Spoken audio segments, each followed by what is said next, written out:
Donc, l'ANOVA a deux facteurs. C'est la suite, comme je disais, logique de ce qu'on a fait la semaine dernière. Donc,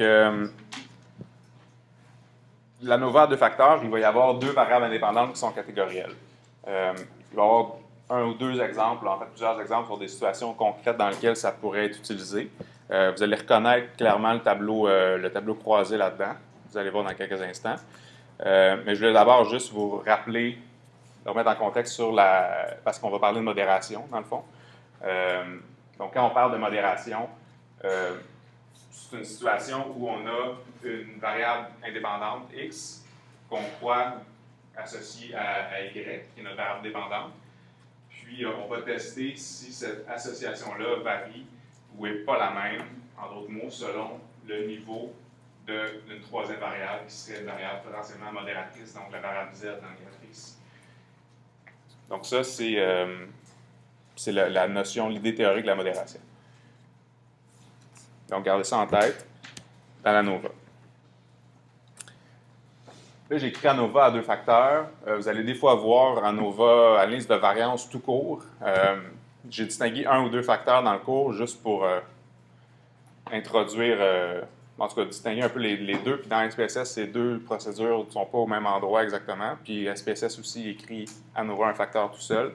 C'était pour ça. Mais souvent dans la littérature, vous allez voir ANOVA tout court ou analyse de variance. En général, quand il y a ANOVA tout court, ça suggère ANOVA à deux ou plus facteurs. Puis deux facteurs, ce que ça veut dire, c'est deux variables indépendantes. Donc, le terme facteur, il est utilisé souvent parce que, bon, on parle de plan factoriel, là, dans le fond, dans l'espèce de tableau multivarié qu'on va voir, ou tableau croisé qu'on va voir. Donc, c'est pour ça qu'on utilise le terme facteur dans la littérature aussi. Mais, c'est ça, c'est dans le fond des variables indépendantes. Donc, je vais vous présenter d'abord, c'est ça, c'est quoi l'objectif précis de l'analyse à deux facteurs. Vous en doutez un peu probablement. Ensuite, je vais vous présenter le déroulement, c'est quoi les différentes étapes pour réaliser cette analyse-là. Puis, on va faire plus tard, donc, dans SPSS, un exemple de l'ANOVA. Donc, si je vous rappelle, à un facteur, encore une fois, on avait une seule variable indépendante catégorielle, puis on avait une variable dépendante continue.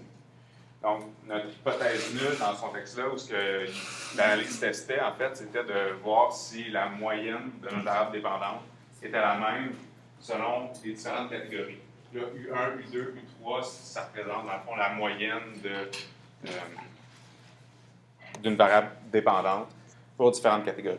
Donc, par exemple, la dépression est associée, si on avait une variable chez l'enfant de troubles de comportement, on pourrait faire trois catégories, faible, moyen, élevé. Est-ce que la dépression de la mère est associée aux troubles de comportement de l'enfant?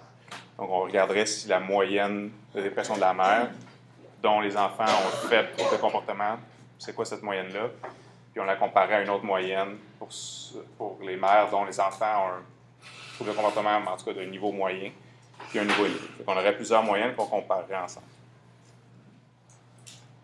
Puis l'hypothèse alternative, ou l'hypothèse qui n'est pas ça, c'est qu'il y a au moins une des moyennes qui est différente de l'autre.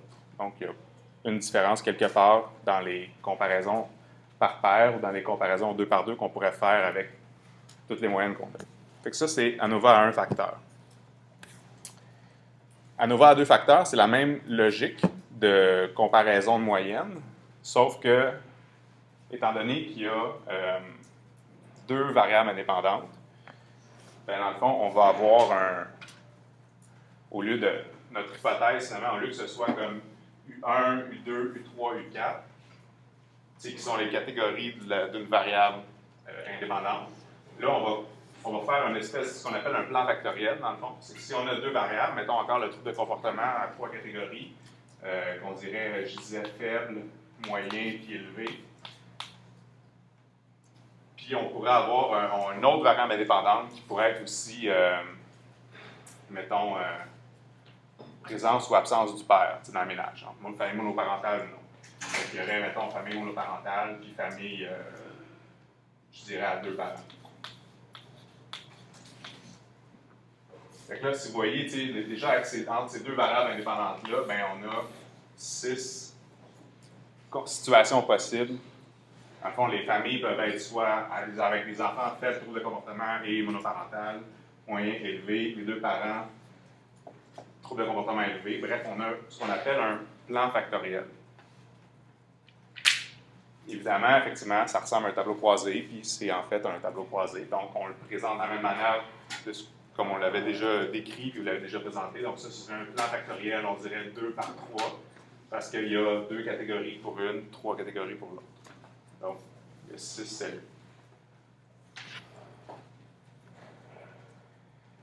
C'est pour ça qu'on dit 2 ou plus, parce qu'évidemment, comme on a vu, les tableaux multivariés peuvent être plus complexes, peuvent avoir une troisième variable, donc il pourrait avoir un plan factoriel plus complexe encore. Donc, vous voyez l'extension de ce qu'on a vu plus tôt. Donc, s'il y avait une troisième variable indépendante, bien, on pourrait produire ce tableau-là bivarié selon les catégories d'une troisième variable, puis on aurait un plan encore plus compliqué, là, P par Q par R, mettons. En cours, on parle juste d'ANOVA à 2 facteurs, mais juste dire, si vous voyez des fois des ANOVA avec des plans super compliqués, c'est essentiellement la même chose que ce qu'on voit là. Ça s'interprète de la même manière aussi. Donc, si je vous montre un exemple concret, on peut regarder une autre variable dépendante qui, mettons, oui? Bien, quand il y a plusieurs facteurs, ce serait-tu comme une analyse factorielle? On avait survolé ça un petit peu. Oui, bien, ça ressemble un peu. Mais sauf que l'analyse factorielle, c'est une analyse qui sert à. Mais c'est pas exact. C'est pas la même chose que ça. Mais le mot facteur, il a la même racine, là, quelque part. Donc, dans ce contexte-là, l'analyse factorielle, c'est un contexte où, mettons, on a plusieurs systèmes, puis on veut vous tester, voir si ces systèmes-là sont très corrélés entre eux, puis créer, dans le fond, ce qu'on appelle des facteurs différents. Mais ce n'est pas exactement la même chose que ces facteurs-là, parce que ici, ces facteurs-là sont déjà mesurés et déjà créés d'avance. Puis on va regarder si les catégories à l'intérieur des facteurs déjà créés sont associées à une variable dépendante. C'est complètement une autre façon de faire, mais le mot facteur désigne dans les deux cas une variable avec plusieurs niveaux, dans le fond. Mais c'est pas plus précis que ça, là, ce mot-là. Je comprends pas trop dans cet exemple-là, c'est où la variable dépendante? Ça, c'est théoriquement 2 variables indépendantes. Exact. Où est-elle? Elle est disparue. Oui, elle a disparu. C'est ça qui est différent. On dirait que là, en ce moment, genre, le trouble de comportement, c'est la variable dépendante de présence de mère ou père. Oui, mais c'est comme ça qu'on a présenté le tableau croisé à date. Ouais. Mais là, ce qui est différent dans le plan factoriel de l'analyse de variance, c'est, je vous allez le voir tout de suite dans la prochaine diapo là, avec l'autre exemple, là, mettons. J'aurais peut-être dû directement prendre cet exemple-là, tant qu'à faire un dessin au tableau. Là. Mais là, on avait un plan, c'est quoi, statut socio-économique, on l'avait écrit ici. Là. Fait que statut socio-économique faible puis élevé, puis l'autre c'était TDAH chez l'enfant. Fait que TDAH, puis pas de TDAH. Donc,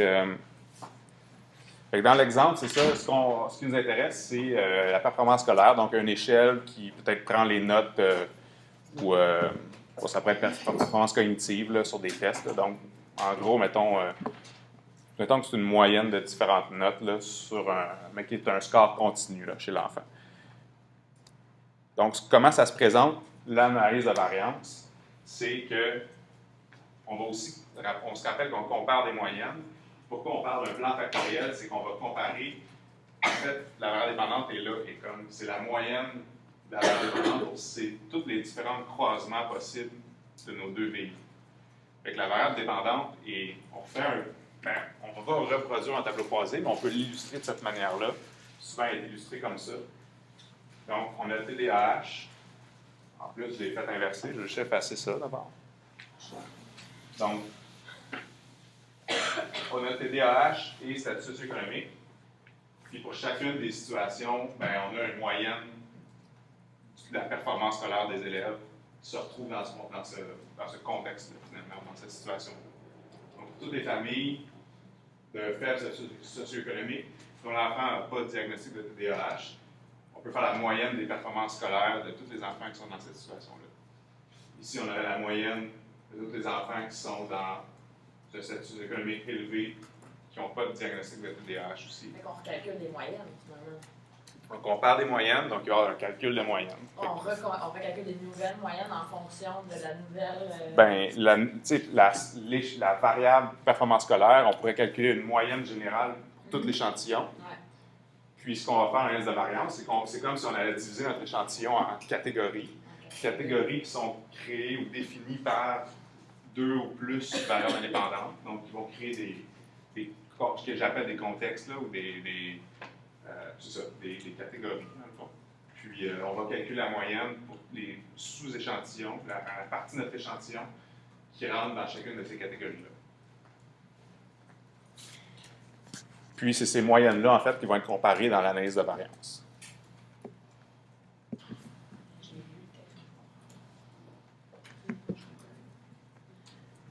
Non, mais c'est Non, ça. mais- Est-ce qu'on je m'excuse, j'ai Ouais. pas compris la réponse à ma question. Ouais. J'étais endormie.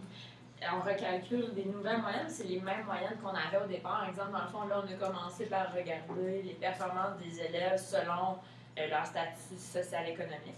Ouais. En fait, on avait des moyennes selon, mettons, faible statut économique élevé. Ouais. Puis là, soudainement, on ajoute une nouvelle catégorie qui est TDAH. Donc, est-ce qu'on recalcule de nouvelles moyennes à partir de ceux-là? Tout à fait. Le logiciel va recalculer les nouvelles moyennes. Donc là, je vais arriver avec bientôt là, avec une slide de la terminologie là, dans l'analyse à 2 facteurs. Là. Et pour continuer la suite, peut-être que vous avez déjà comme imaginé tout ça, mais effectivement, ça c'est le même tableau là, que j'avais tantôt dans la diapositive précédente. Puis là, ce que j'ai ajouté en bas puis à droite, si vous vous rappelez de la notion des marginales, là, ou la distribution marginale dans un tableau croisé. Donc, si on regarde juste la distribution marginale ici du SES, donc les 2 catégories de SES, sans considérer les gens qui ont TDAH, on peut calculer la moyenne, c'est comme tu viens de l'écrire, la moyenne pour les performances scolaires pour les gens de faible SES et de SES élevé. Ça, ce serait nos 2 moyennes. Fait que ça, ce serait, dans le fond, si on faisait une ANOVA à un facteur, qu'on avait juste le SES, on aurait ces 2 moyennes-là, faible et élevé, puis on comparait ces moyennes-là entre elles. OK. À l'inverse, si on avait juste le TDAH, mais pas le SES dans notre analyse, on ferait aussi une analyse de variance à un facteur, puis on calcule la moyenne pour les familles dont l'enfant a le TDAH, la performance scolaire des enfants, en fait, qui ont le TDAH, qui n'ont pas le TDAH, puis ceux qui l'ont, puis on pourrait comparer dans une analyse de variance à un facteur, les 2 moyennes, pour savoir s'ils se distinguent l'une de l'autre. Quand on fait une analyse de variance à 2 facteurs ou plus, c'est pour ça qu'on fait un plan factoriel. Donc, au lieu d'avoir juste comme 2 catégories, en fait, le nombre de catégories correspondant à notre variable indépendante, parce qu'on a 2 variables, en croisant ces 2 variables-là, on a plusieurs situations qui apparaissent. Le 2 variables à 2 catégories, ça fait 4 cellules. Tantôt, dans mon exemple, il y avait 6 cellules. Donc, on pourrait calculer 4 moyennes différentes pour chacune de ces 4 situations-là, qui correspondent au croisement de l'enfant a TDAH ou non, et puis on est dans un statut socio-économique faible ou élevé. À ce moment-là, est-ce que on compare seulement les moyennes marginales ou les moyennes... Fait que là, la procédure, dans le fond, de l'analyse qu'elle fait, c'est qu'elle compare ces 4 moyennes-là uniquement. Elle ne compare pas, en fait... Les moyennes marginales, on s'entend. Non, ces 4-là. En fait, c'est ça, comme je dis.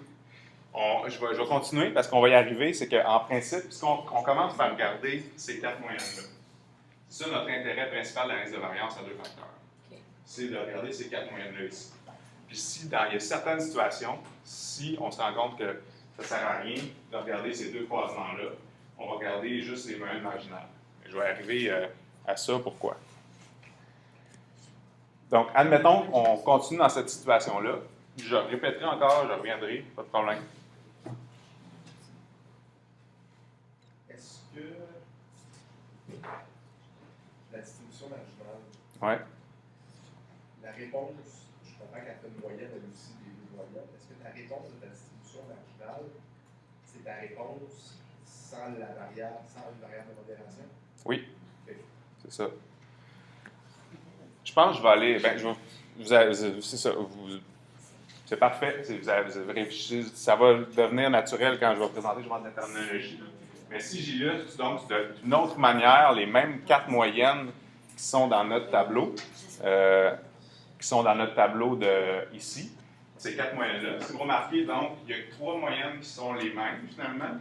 Il y a une seule moyenne plus faible, c'est les enfants de faible statut socio-économique qui ont un TDAH. C'est eux qui ont une faible moyenne de performance scolaire. Toutes les autres ont une moyenne similaire. Puis quand on illustre ça d'une autre manière, donc dans un graphique comme ça, ici, on se trouve, bon, les lignes en tant que telles, c'est juste ça relie 2 points. Là. Fait que concrètement, il y a 4 moyennes, donc il y aurait comme 4 points qui sont utilisés pour ça.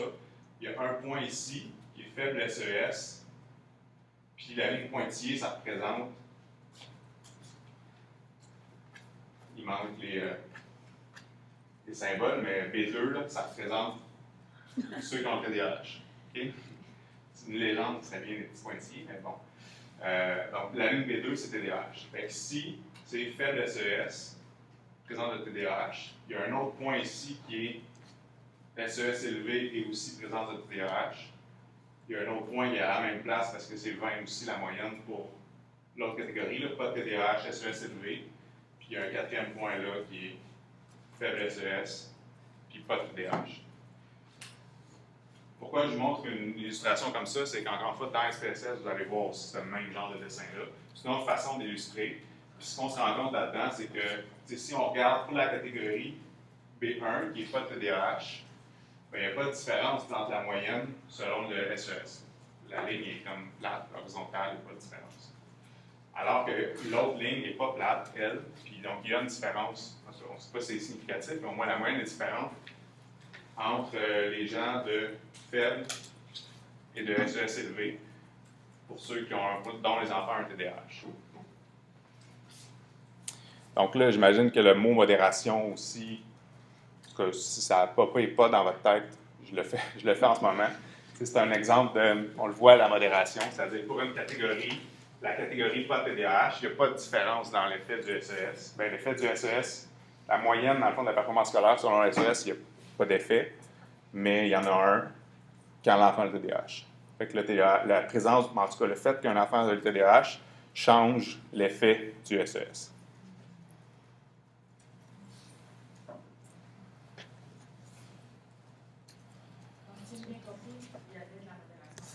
Oui, c'est ça.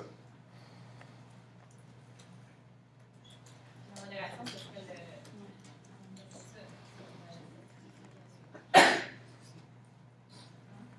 Oui, mais possible. Est-ce qu'elle est à 20? Ou la moyenne de B1? Donc, c'est 20. Oui. Bien, en fait, là, je fais un peu extrait pour vous présenter ces chiffres-là, ces moyennes-là, d'une autre façon que vous n'avez jamais vu encore.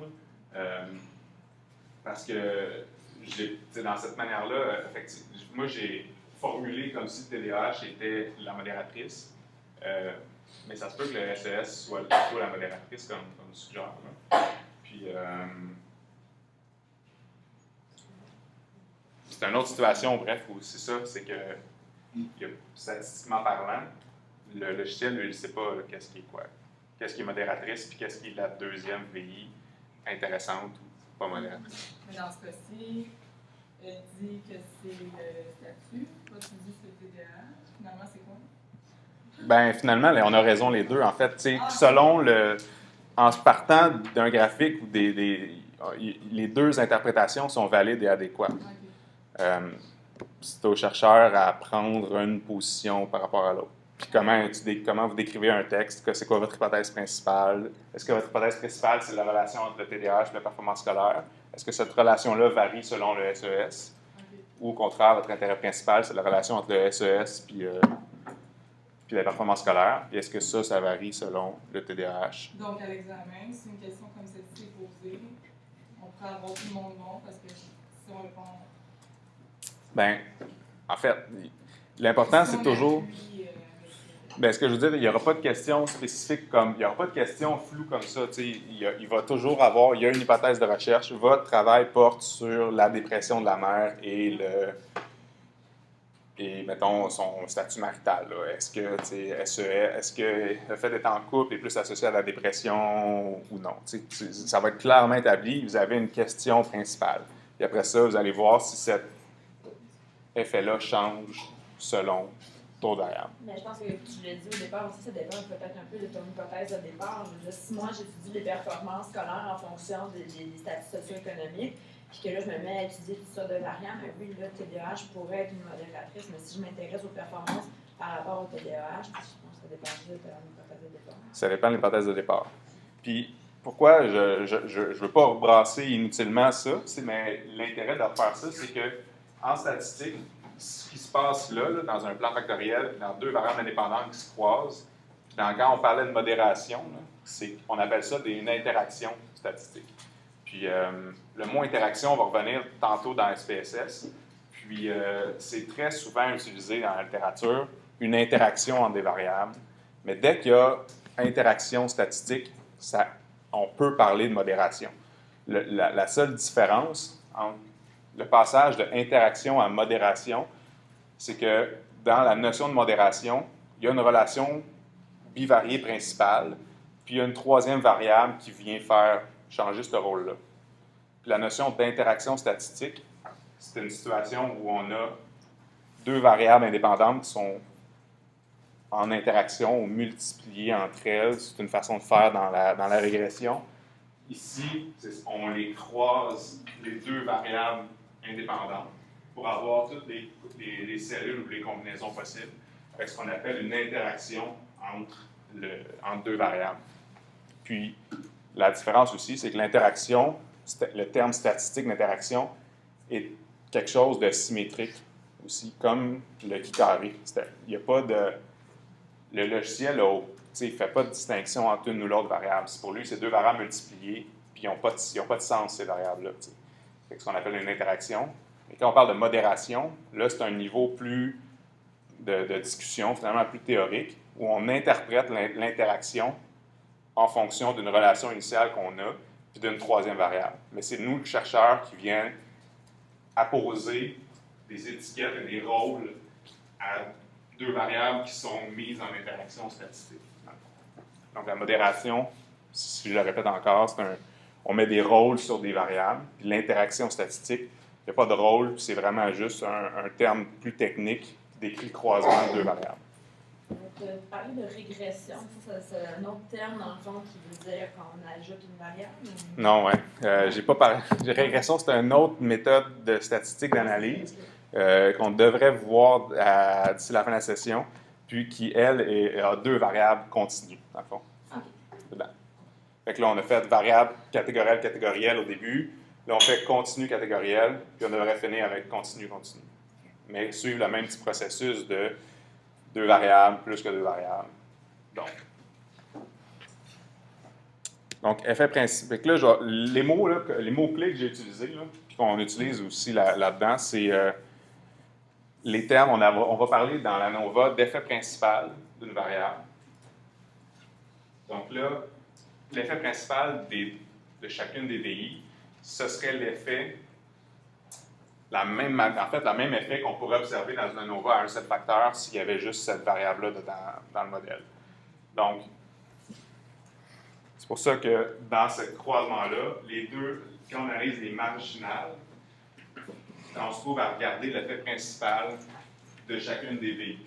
Donc, ça ici, c'est l'effet principal. On voit que la moyenne est plus élevée dans les statuts socio-économiques élevés. Donc, l'effet principal du statut socio-économique, c'est que la moyenne de performance scolaire est plus élevée dans les statuts socio-économiques plus élevés. Puis l'effet principal de présence de TDAH, c'est que les enfants qui n'ont pas de TDAH, en général, ont une performance scolaire plus élevée que les enfants qui ont TDAH.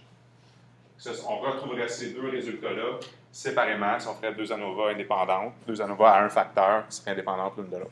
Ça, c'est ce qu'on appelle les effets principaux.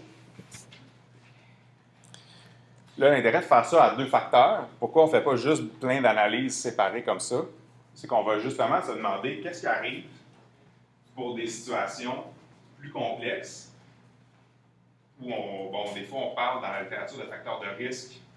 Bien, mettons que le statut socio-économique faible, puis présente de TDAH, est-ce que ce sont des facteurs de risque pour les performances scolaires?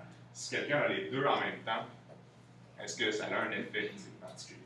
Puis on se rend compte quand on croise les deux variables que c'est vraiment la présence de ces deux facteurs-là simultanés qui empire la situation. Alors que la présence uniquement d'un seul des deux facteurs, en fait, ne change pas du tout la moyenne par rapport au fait de ne pas en avoir aucun des deux.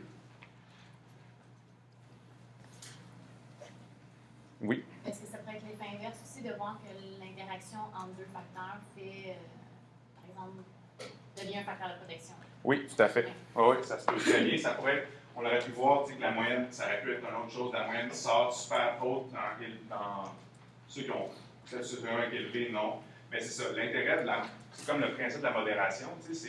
La modération, c'est de se rendre compte que quand on considère plus qu'une variable à la fois, on se rend compte que l'effet d'une, donc l'effet, mettons, du SES, ben, il est comme.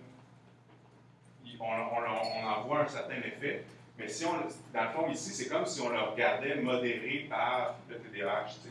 Ben, si on regarde en fait l'effet du SES pour le pas de TDAH seulement, il n'y a pas d'effet, mais pour la présence du TDAH, là, il y a un effet important. Donc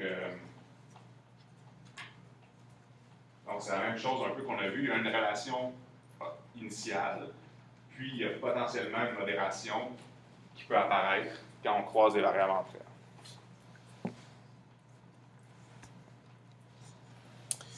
Donc, l'effet d'interaction, il va y avoir un terme associé à ça. Dans le fond, il va y avoir un test F d'effectuer, le même test en fait, encore une fois, une évolution du même test que la semaine dernière, c'est pour la NOVA, qui va tester si ces quatre moyennes-là sont différentes. Est-ce qu'il existe au moins une différence de moyenne quelque part, ou il n'y en a pas?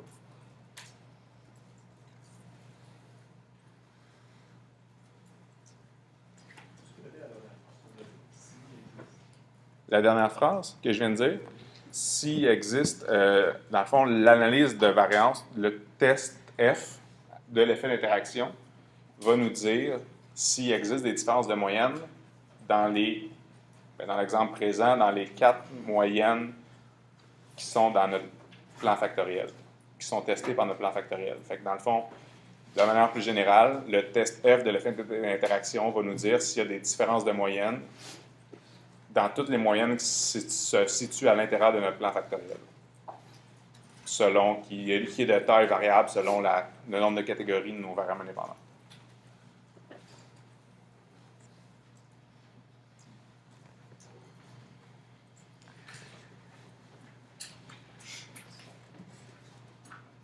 Puis il y a un dernier terme qu'on ajoute dans qui est souvent utilisé dans l'analyse de variance, c'est le terme effet simple. Puis effet simple, ça désigne, dans le fond, les effets d'une variable spécifique à une catégorie de l'autre variable. Donc, si je recule dans notre grand dessin tantôt, l'effet principal du SES, on le trouve dans la marginale en bas. Puis quand je regardais ici l'effet du SES pour les enfants en TDAH, ça ici, ce serait l'effet simple, un des effets simples du SES. Ici, il y a comme un autre effet simple du SES. Il y a autant d'effets simples qu'il y a de catégories à notre autre variable, troisième variable.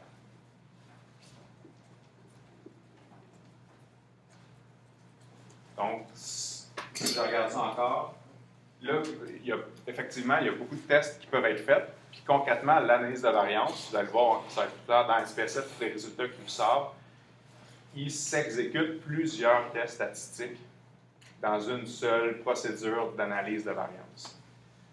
Il va y avoir un test des effets principaux, donc qui va être finalement un test F qui va tester est-ce que ces deux moyennes-là sont différentes pour le SES. Il va y avoir un autre test des effets principaux, est-ce que ces deux moyennes-là sont différentes pour le TDAH. Il va y avoir un test F associé à l'effet d'interaction. Tu vas comparer, est-ce que ces quatre moyennes-là, y en a-tu une des quatre, c'est-tu une des paires quelque part qui se différencie? C'est-tu une moyenne qui est différente des autres? Donc là, ça fait déjà 3 tests F pour 2 effets principaux, un effet d'interaction.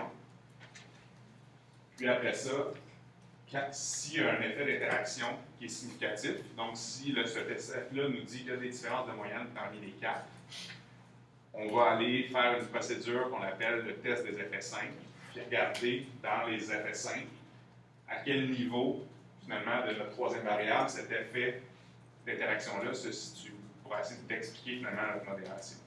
Donc là, on va comparer les moyennes, on va faire des écarts entre les deux, puis on va faire un test, encore une fois, de comparaison de moyenne pour savoir si ces deux moyennes-là sont différentes statistiquement l'une de l'autre. Fait que là, ça va être un autre test pour décrire les effets simples. Je ne sais pas lequel des deux vous avez en même temps. Ça ne te dérange pas? En fait, le but final, on peut simplifier ça en disant le but final du test de l'effet simple, c'est de pointer exactement l'effet de la modération où est-ce qu'elle se situe. Exact. C'est ça. Mais la semaine dernière, vous voyez que s'il y a plusieurs catégories, dans le fond, le test ne dira pas exactement en quelle moyenne qu'il va avoir vraiment une différence significative. Donc là, s'il y avait plusieurs catégories, est-ce que ça serait la même chose encore ou il faut pointer? Encore une fois, le test d'interaction, il ne dit pas son ou non plus les différences de moyenne. C'est pour ça qu'on va aller analyser les effets simples pour tester quels sont. Puis en fait, on pourrait faire la même chose dans l'analyse de variance à un facteur. On pourrait tester les effets simples. Dans SPSS, il n'y a pas comme facilement la même procédure. Ça s'appelle contraste. On fait des tests entre deux catégories pour savoir quelle moyenne spécifique se distingue l'une de l'autre. On n'a pas vraiment abordé ça la semaine passée, là, mais on avait pas beaucoup de temps. Puis de toute façon, on fait un peu la même chose ici. Là, mais... OK, fait qu'il va y avoir un test vraiment spécifique qui va pouvoir nous dire à l'intérieur de quelle catégorie il y a une différence. Oui, c'est ça. Je vais vous montrer avant, dans PowerPoint, il y a quelques copier-coller de tableaux SPSS parce qu'ils sont plus complexes un peu que les autres pour vous montrer de quoi ça a l'air. Donc, il y a encore quelques diapos là, qui sont un peu... en tout cas, j'en ai une que j'ai masquée. Fait que je sais pas, je pense que c'est des diapos masqués. Quand vous téléchargez le PowerPoint, vous pouvez le voir quand même. Mais je ne vais pas la présenter là. Mais il y a une diapositive qui, un peu comme dans Fox, si vous avez lu le chapitre qui était celui de la semaine dernière, là, il y avait une section sur l'analyse de variance avec des longues équations sur la somme des carrés puis tous les calculs. Là. Je ne les ai pas repris dans le PowerPoint, mais on pourrait faire ce même genre de calcul-là ici. Ce que je veux vous dire, c'est que si vous vous rappelez l'analyse de variance, la semaine dernière, il y a comme une variabilité totale des scores autour de la moyenne. Dans l'analyse de variance, on faisait une distinction entre la variabilité qu'on appelait intra-groupe et intergroupe. Intergroupe, c'était la différence entre les moyennes de chacun de nos catégories, de nos groupes. Puis intragroupe, c'était la variance comme liée à l'écart type, dans le fond, qui est à l'intérieur de chacun des groupes, puis on l'additionne en fait. Quand on a une analyse à 2 facteurs ou à plus que 2 facteurs, c'est ça qui est en crochet ici, c'est que cette variance-là, intragroupe, ben, elle doit prendre en fait en compte tous les différents groupes possibles. Donc, ça va prendre la variance à l'intérieur donc liée aux marginaux d'une variable, la variance à l'intérieur des catégories, la deuxième variable, puis aussi la variance à l'intérieur de toutes les 4 moyennes séparées là, de l'effet d'interaction. Donc, il y a le terme intragroupe, il est plus complexe, puis souvent la variabilité intragroupe va être plus grande dans une analyse à 2 facteurs.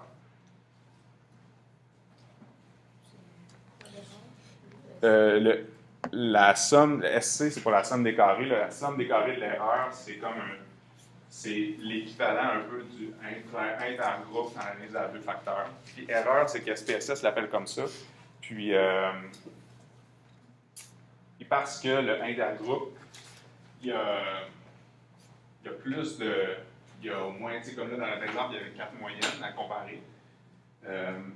Puis à cause qu'on a déjà, on a plus de intragroupe à cause de celui-là ici, le calcul pour intergroupe n'est pas le même que dans l'analyse à un facteur.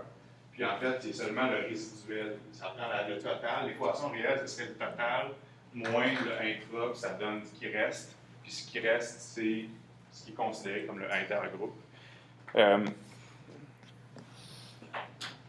Là-dedans, je ne vous fais pas faire d'équation, vous savez, il n'y a pas d'équation à se rappeler non plus dans le cours. Fait que la seule chose que je voulais mentionner, c'est l'indice de variance à 2 facteurs.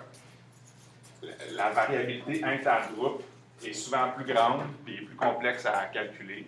Puis, c'est juste que, si vous vous rappelez aussi, la semaine passée, le calcul de ce qu'on appelle le état carré ou le pourcentage de variance expliqué, bien là-dedans aussi, on va prendre des valeurs dans SPSS, mais on va pouvoir le calculer à partir de ces sommes de carrés-là. Mais rappelez, vous n'avez pas besoin de vous rappeler des formules. Moi, je n'ai pas mis dans ma présentation les longues pour vous donner les exemples de calcul de sommes de carrés. Je ne pense pas que c'est essentiel à se rappeler. Focuser sur l'interprétation qu'on va faire plus tard.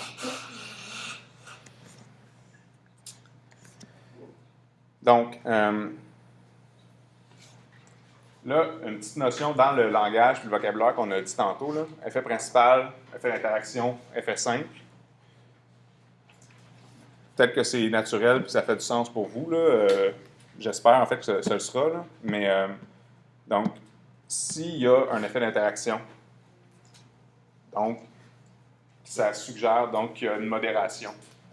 Ce qui nous intéresse, ça va être d'analyser les effets simples pour décrire cette modération-là. À quel niveau elle se situe, puis c'est quoi l'effet. Par contre, si notre analyse de variance ne démontre pas de facteurs, en fait, de termes d'interaction significatifs, donc il suggère que les moyennes sont, à ces 4 moyennes-là, il n'y en a pas de différents, bien là, ça ne donne rien d'analyser les effets simples, puis on va analyser les effets principaux à ce moment-là. Donc, je vais vous montrer un exemple de tableau aussi dans SPSS. Mais notre procédure, dans le fond, qu'on va faire, c'est qu'on va regarder, on va regarder les moyennes, la description des moyennes selon toutes nos catégories pour avoir une idée de quoi ils ont l'air. Après ça, on va aller regarder dans notre tableau tout de suite le test F associé à l'effet d'interaction. Si cet effet d'interaction-là est significatif, on va aller interpréter les effets simples. Si l'effet d'interaction n'est pas significatif, on va aller interpréter les effets principaux. Donc ça, c'est important de se rappeler que le terme d'interaction, le test, c'est comme notre point pivot là, quand on rentre dans l'analyse. On regarde ça. S'il est significatif, oui, on regarde les effets simples pour savoir à quel niveau de notre troisième variable l'effet se situe. S'il ne l'est pas, on va voir les effets principaux. Donc, on fait comme si on avait fait deux analyses à un facteur simultané, là, finalement. Puis, on va analyser les effets principaux des variables.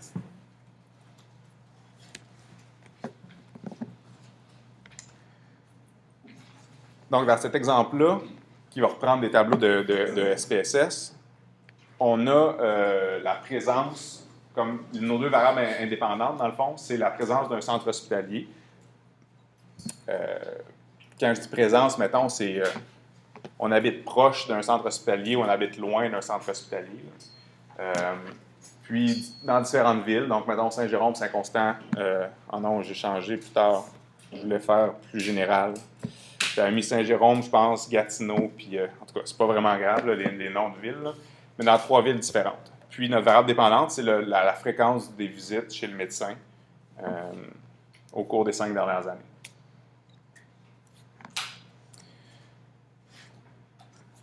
Donc là, on a tout mis juste pour vous montrer tous les calculs possibles qui peuvent être faits. Là. On a remis, ça, vous pouvez regarder cette diapo-là peut-être à tête plus reposée là, ou ailleurs que pour revenir sur l'étude. Là, mais donc, il y a, dans ce cas-ci, il y a 30 cas, il y a 5 personnes par ville et par, donc qui habitent proche ou loin. Donc en fait, il y a 10 personnes par ville, 5 qui habitent proche d'un hôpital, 5 qui habitent plus loin de l'hôpital dans cette région-là, dans cette ville-là. Donc on a 30 cas ici. Tous les scores à l'intérieur, ce sont les scores de notre VD, c'est-à-dire le nombre, la fréquence de visites ou le nombre de visites chez le médecin dans les 5 dernières années. Donc, ici, on a comme mis genre la moyenne pour ceux qui habitent proches des centres hospitaliers, pour Saint-Eustache, Gatineau, Saint-Jérôme. On voit donc qu'il y a Bon, c'est pas tout le monde qui va aussi souvent voir le médecin selon ces trois villes-là. Puis, on a les mêmes moyennes ici pour la section du bas, donc pour ceux qui habitent plus loin d'un centre hospitalier. Donc 2, 6, 8,8. Ce sont les moyennes.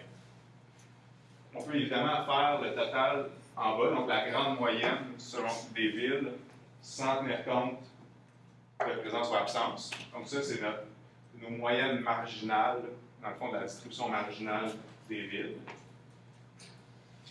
Puis dans l'autre sens, ici, si on avait juste la présence ou l'absence, puis on n'avait pas les villes, ben on aurait deux moyennes, présence et absence. Ce serait 12 et 5,6. Donc, ce serait la distribution marginale ici du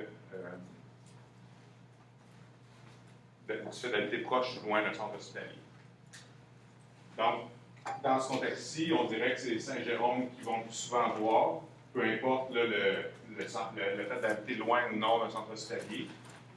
Puis, ceux qui habitent en général plus proche du centre hospitalier vont plus souvent que ceux qui habitent plus loin du centre hospitalier.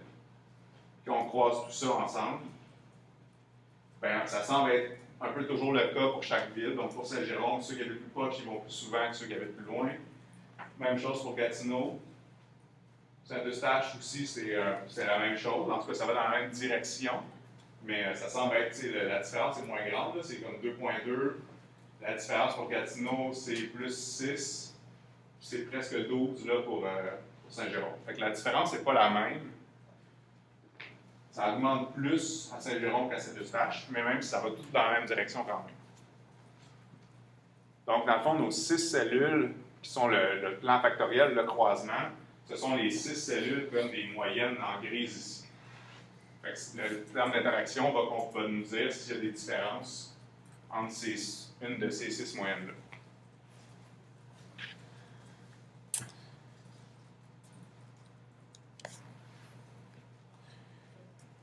C'est un exemple de choses que vous pouvez regarder aussi de votre côté. C'est le même genre de calcul pour les degrés de liberté que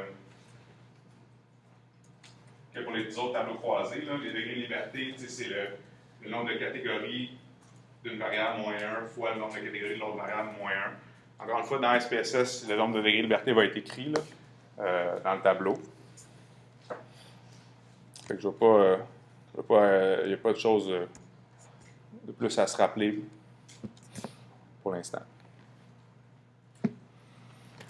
Donc, ça, c'est un aperçu du résultat de SPSS. Donc, dans SPSS, il va y avoir plusieurs tableaux, dont un tableau avec les statistiques descriptives.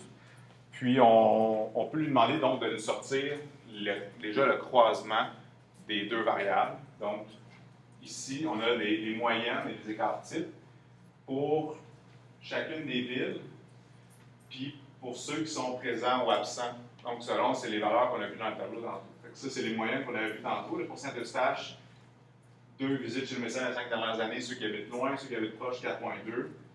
Gatineau, 6 et 11,8. Puis 8 et 20 pour Saint-Jérôme. Donc, ça, ce sont toutes mes moyennes. Encore une fois, l'effet principal dit, donc c'est juste l'effet de présence ou absence sans considérer la ville. On peut donc l'effet principal de notre première variable, ça se retrouve dans le bas ici. Puis si on regarde les 3 totaux, ici, ce sont les totaux spécifiques à chaque ville. Donc, c'est le nombre de visites moyennes dans les 5 dernières années pour Saint-Eustache, Gatineau et Saint-Jérôme ici. Donc, ce serait l'effet principal de notre variable ville, les 3 différences de moyenne.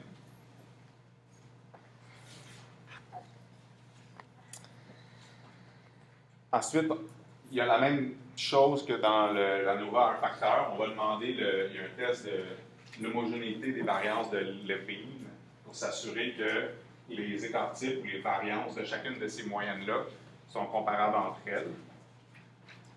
Puis là, ce qu'on veut dans ce test-là, c'est qu'il soit non significatif, comme il l'est maintenant.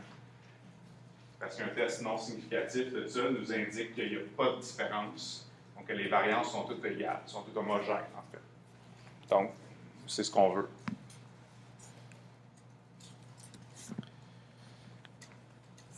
Ensuite, SPSS va nous présenter un tableau avec ce qu'on appelle le test des effets intersujets. En fait, c'est lui qui appelle ça comme ça, le créateur logiciel. C'est là que je vous disais qu'il y a plusieurs tests F qui sont effectués dans cette procédure d'analyse de variance. Donc, c'est tout rapporté dans un seul tableau, mais c'est concrètement différents tests statistiques.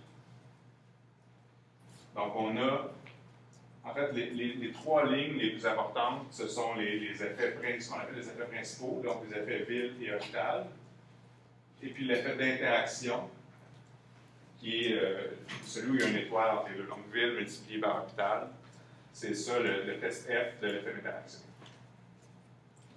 Est-ce qu'il ne calcule pas l'effet simple? Non, ça ne nous intéresse pas, l'effet simple. Bien, l'effet simple, il y a une autre procédure, on va voir d'autres tableaux qui va le produire dans un autre tableau après. Ici, c'est là, dans le fond, pour vous dire, quand on va regarder les résultats de la procédure, ce qui nous intéresse, c'est d'aller voir directement dans ce tableau-là, comme je disais, le point pivot un peu tantôt là, de l'analyse. Après avoir regardé les moyennes, ça nous donne une idée, on interprète les différences de moyenne là, en se disant ce qu'on a fait là, en constatant comme, bon, il semble que, en général, les gens qui habitent plus proches vont plus souvent voir le médecin que ceux qui habitent loin. Ça, c'est en regardant l'effet principal de une. En regardant l'autre effet principal, on se rend compte qu'en général, à Saint-Jérôme, ils vont plus souvent qu'à Saint-Eustache qu'à Gatineau. Saint-Eustache, c'est eux qui vont le moins. Puis là, on regarde à l'intérieur des deux, bien, le même effet principal de A, il a l'air d'être, en tout cas, d'aller dans la même direction pour toutes les régions. Quoique la différence est de plus en plus grande parce que les valeurs sont plus grandes pour Saint-Jérôme. Mais bon, on va voir si c'est significatif ou non. Là, on rentre, on va voir le prochain tableau, l'effet d'interaction. L'effet d'interaction, on regarde sa signification. La même chose qu'encore ce qu'on a vu à date. Si c'est inférieur à 0.05, c'est significatif. Donc, ça veut dire qu'il existe des différences de moyenne. Donc, parmi les 6 moyennes de notre plan factoriel, il y a au moins une des moyennes qui se différencie non. Donc, pivot, temps d'interaction significatif, on ne peut pas interpréter les effets principaux. C'est ça que ça dit. On va interpréter les effets simples. Parce que les effets principaux, si on les interprète, on va juste avoir une partie de l'histoire. C'est comme si on retournait interpréter 2 analyses de variance indépendantes, mais on sait alors qu'il y a une modération. Fait il faut, ils ne sont pas adéquats ou ils ne décrivent pas bien la situation, là, les effets principaux. Donc, même s'ils sont significatifs et ils sont là,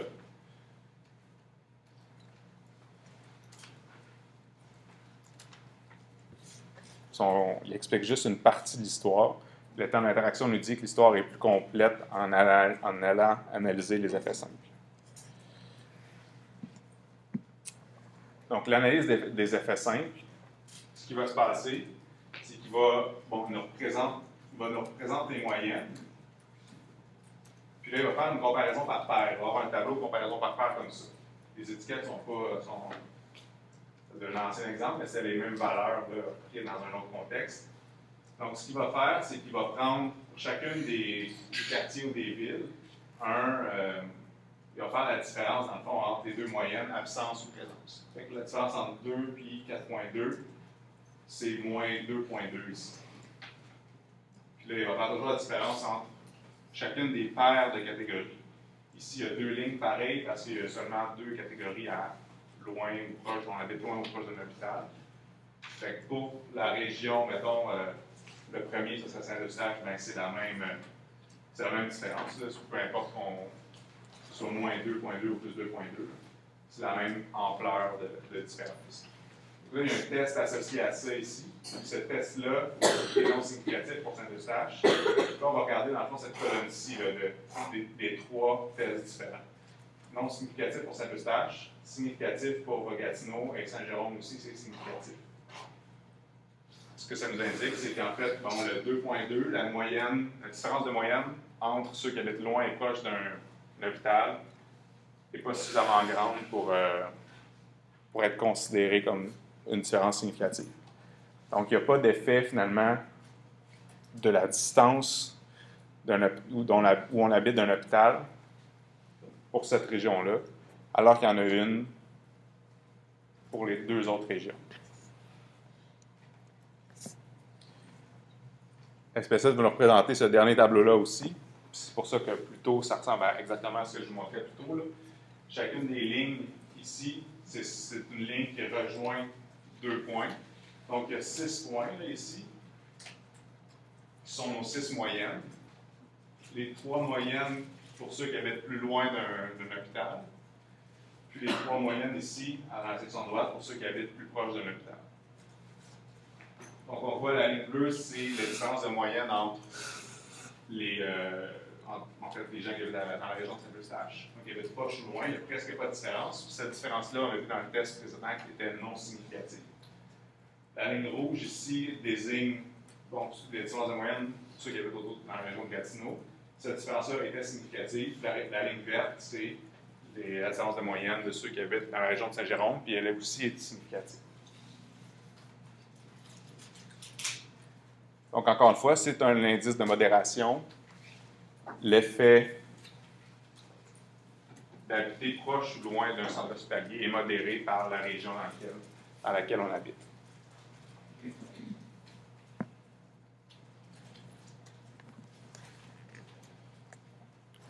me mets dans la tête d'un chercheur qui cherche à évaluer ça, mais si on faisait une analyse avec plusieurs facteurs, son étape suivante serait par exemple de dire selon la distance, je vais aller voir l'âge des personnes. Ça serait une autre. Oui, mais tout à fait. Ce serait une bonne façon de faire. C'est le processus de, à un moment donné, Ouais. Puis on va comme construire notre modèle. Ouais, on part d'une simple idée en général, puis oui, on construit le modèle. Là, en se rendant compte qu'il y a cette modération-là, si on voulait savoir est-ce que ça se maintient, c'est-tu la même chose, mettons, pour peu importe l'âge des gens, on peut aller tester ça, mais avec cette troisième variable-là, soit on complexifie notre plan factoriel. On pourrait donc avoir un plan factoriel avec une autre variable, puis là, dire, mettons, avoir une variable catégorielle encore, indépendante, séparée en 2 groupes, là, mettons, plus jeune, plus vieux, ou si on voulait utiliser encore cet outil-là. Mais en recherche, concrètement, effectivement, c'est le genre d'affaires qu'on fait, on se pose cette question-là. OK, alors quel outil j'ai besoin? Bien, ce serait la régression, qu'on va voir plus tard dans le cours. Puis là, ça va être facile d'ajouter l'âge, par exemple, à notre équation de régression. Donc, puis on ferait ça. Puis là, on regarderait si ça se maintient quand on considère l'âge aussi des participants. Oui. Mais cet outil-là est un peu compliqué parce que, vous voyez, là, il y a 6 moyennes, il y a beaucoup de lignes. On se rend compte qu'il y a une différence là. Quand on complexifie le plan et qu'on rajoute une deuxième variable, on peut tomber à 6 groupes ici parce que, tu sais, Saint-Eustache jeune, Saint-Eustache vieux, Gatineau jeune, Gatineau vieux. Fait que là, on arrive à 12 moyennes qui sont différentes, qui se comparent les unes aux autres. C'est encore une fois, il ne faut jamais perdre de vue c'est quoi notre relation initiale bivariée. Puis ça, c'est le chercheur, nous, qui devons le faire. C'est un travail théorique à faire parce que le logiciel, lui, ne fait pas de différence entre le rôle des variables. Puis il va donner des résultats, peu importe ce qu'on met, puis peu importe comment on le fait. Donc, encore une fois, ça, c'est nous qui l'a présenté de cette manière-là. Puis c'est dans le choix de dans le fond, comment on a rentré les variables dans la procédure qui nous a sorti ce tableau-là. Mais lui, il aurait même pu sortir l'inverse, faire des lignes séparées pour présence-absence, puis 3 points selon les villes. Il aurait sorti un graphique quand même, il n'y a pas de problème. Donc c'est ça pour l'interprétation. Bon, on l'a fait. Puis là, on a déjà fait notre conclusion aussi. Là. Puis comme je dis, quoi faire si l'effet d'interaction n'est pas significatif? Bien, ça veut dire que les 2 effets simples sont adéquats finalement pour interpréter les différences. Puis que s'il y a des différences, bien, les effets simples les décrivent bien. S'il y a des différences entre les moyennes, les marginales sont suffisantes. Ça veut dire que les effets, par exemple, de la région, bien, se répètent, peu importe qu'on habite proche ou loin. Puis à l'inverse, les effets d'habiter loin ou proche d'un centre hospitalier sont les mêmes, ils se répètent pour toutes les régions. C'est ça que ça veut dire qu'il n'y a pas d'effet d'interaction significatif. Donc, les effets principaux, dans ce temps-là, désignent ou décrivent bien la situation des variables, de l'association entre ces 2 VI-là et notre VD dans l'échantillon qu'on teste. Donc, voilà pour l'indice de variance à 2 facteurs. Question? Vous êtes allé Parfait. Dans les questions à chaque fois. Je prendrais peut-être la pause tout de suite.